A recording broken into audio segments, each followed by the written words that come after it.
Bonjour, dans cette vidéo on va voir comment faire un test du key d'indépendance avec la fonction keysq.test. Pour faire ce test, on va avoir besoin d'un tableau de contingence comme celui-ci. Alors qu'est-ce qu'un tableau de contingence? Un tableau de contingence, ça va être un tableau des effectifs croisés entre deux variables qualitatives d'un même échantillon. Ici on a un sondage, on a posé plusieurs questions. L'élément est-il associé à un moment de plaisir? Non, oui. La boisson est-elle la boisson 1 ou la boisson 2? Ce qui fait qu'on a ici par exemple 21 personnes qui ont testé la boisson 1 et qui ont trouvé qu'elle n'était pas associée à un moment de plaisir.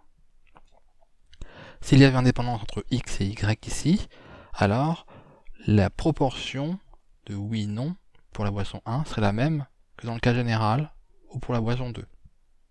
Et de même pour les boissons 1, boisson 2, parmi oui ou parmi non. Ici, on voit dans le diagramme bâton qu'on a l'impression d'avoir un petit 50-50 pour la boisson 1 et puis une petite majorité pour la boisson numéro 2 associée au oui. La question, ça va être de savoir est-ce que cette impression est objective, et pour le faire, on va faire ça par un test du key d'indépendance. Voilà. Alors comment marche le test du key 2? Comme tous les tests paramétriques, ce test va être construit à partir de notre hypothèse nulle à h0. Ici, il y a une dépendance entre x et y.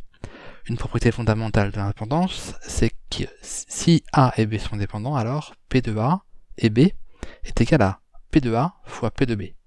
Alors si je note pour un échantillon de n observations, NAB, l'effectif croisé de A et B, NA l'effectif de A, et NB celui de B, alors on va avoir que P de A et B sera estimé par NAB divisé par N, P de A sera estimé par NA sur N, P de B par NB sur N. Ce qui fait que s'il y a une dépendance, NAB divisé par N va être égal à NA sur N fois NB sur N. En somme, l'effectif croisé, comme indiqué dans la formule, NAB va être NA fois NB divisé par N.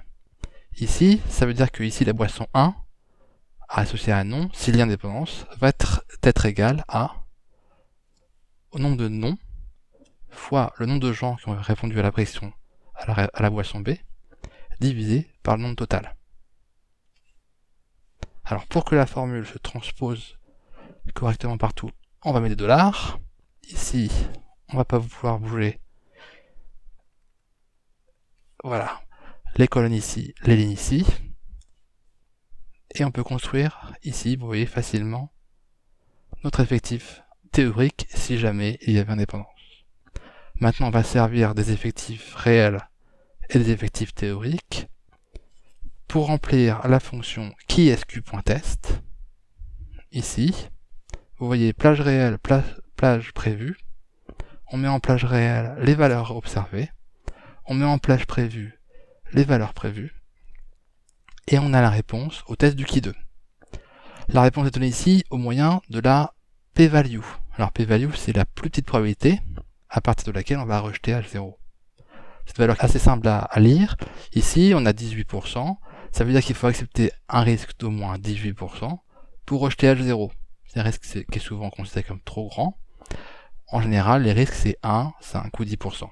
On va donc pas rejeter l'hypothèse d'indépendance, donc on va pas spécialement pouvoir dire qu'il y a plus de oui ou de non sur la boisson 2 par rapport à la boisson 1. Voilà pour cette indépendance via la fonction keysq.test, mais évidemment, ce test d'indépendance peut aussi être élargi à ce qu'on appelle le test d'adéquation pour savoir si vous avez une variable aléatoire qui va suivre une loi particulière et comparer, comme on l'a fait ici, les effectifs observés pour la loi par rapport aux effectifs théoriques si on a la loi. Alors merci d'avoir suivi cette vidéo, à bientôt.